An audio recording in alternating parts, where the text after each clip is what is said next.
Many people who've had a near-death experience say that they have this welcoming committee, they call it, of friends or relatives mainly who had died already, and they come and they greet them. And just imagine what that might be like. My family appeared. One of them put their hand out, and I knew it was my grandmother. When I looked up, there's my family. Everybody that had been related to me or part of my family came to greet me in. My grandmother Mary was out front. She was bright, she had a big smile and pure joy. I was immediately greeted by a group of people, spirits, beings. They were absolutely exploding with a pure love. And I could be with them, and I knew without any doubt that I had known them and loved them as long as I've existed. 57.3% of those having near-death experience describe meeting other beings. When a deceased loved one is encountered during a near-death experience, they may be around the age they died, or, interestingly, they may appear decades younger.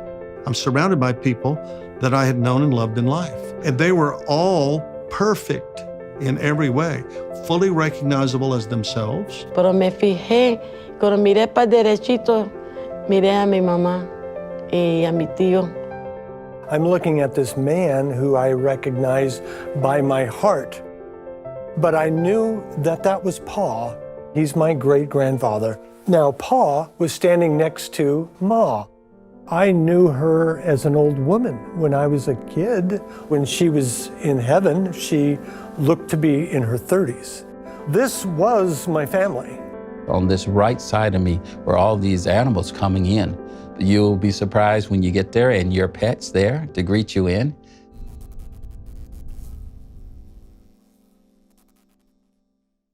Well, welcome back to the What's After Life discussion. Have you ever wondered if there is life after death? Will I still be me? Will I recognize people who have passed on before me? Will I have relationships?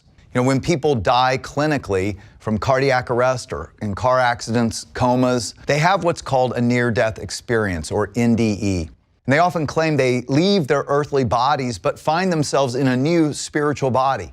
And they often say they were up above watching their resuscitation. Studies indicate up to 98% of their verifiable observations were completely accurate or had only a few discrepancies, even though their body was clinically dead.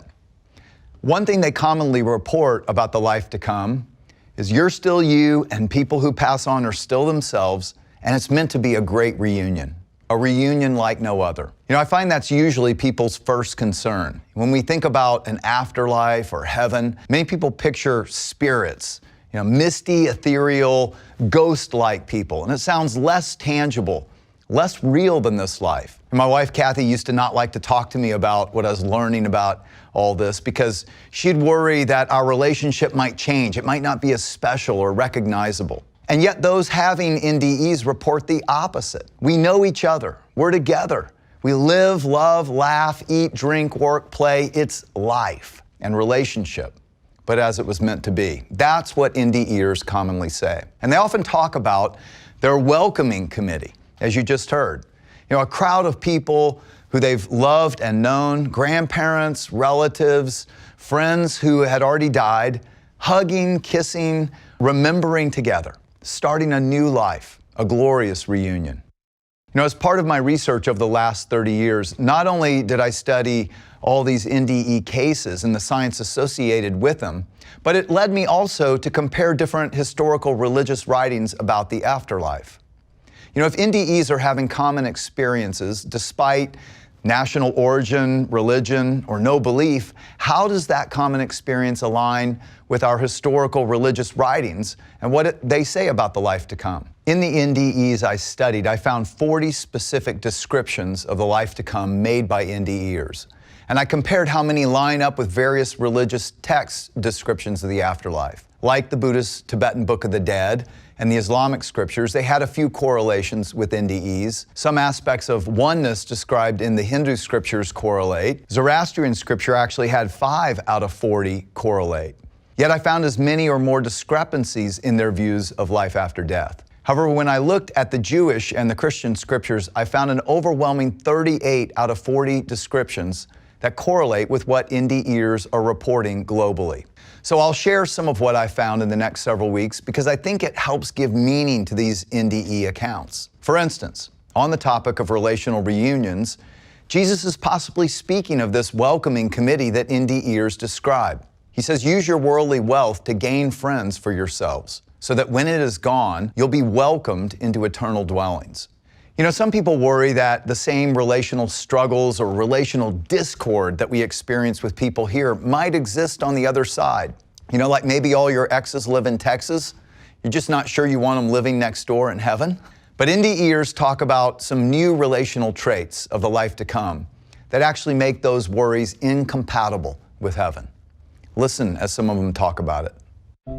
Even the communication with these people or these beings, we didn't use our mouths, but it was a very pure communication. You know, there was nothing to inhibit me from getting the pureness of the communication or knowing something there. The oneness that we had was way beyond anything that we have on earth. There was a joy and a camaraderie and a fellowship in the truest sense of that word. We are there because we loved God, and we're loving each other now. What we struggle to attain here, we gain instant access to there, according to NDEers. Perfect communication, full understanding, a unity that connects people together, kind of like the global internet connected, but not by electromagnetic waves, by perfect love. I mean, imagine the problems that could be solved. Jesus prayed for this his last night on earth, that we would experience the unity of heaven more and more on earth. He said, I pray that they will all be one, just as you and I are one. As you are in me, Father, and I am in you, may they experience such perfect unity that the world will know that you sent me and that you love them as much as you love me. You know, NDEers and Jesus tell us the reason there's unity in heaven is the love and light of God that flows through every person and everything. I mean, think about the possibilities.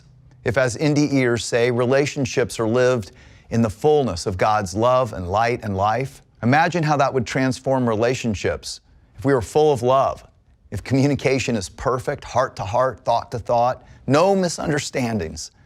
And imagine the unity. There appears to be quite a contrast in how relationships work in heaven versus here.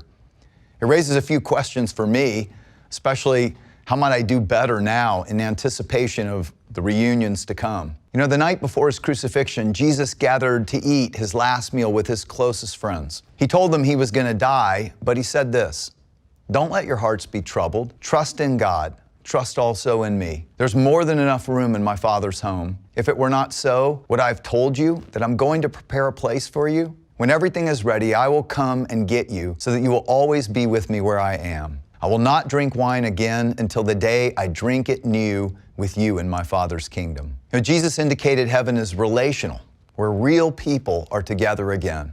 Friends and loved ones are reunited, eating and drinking and celebrating life in the most beautiful place imaginable. Real life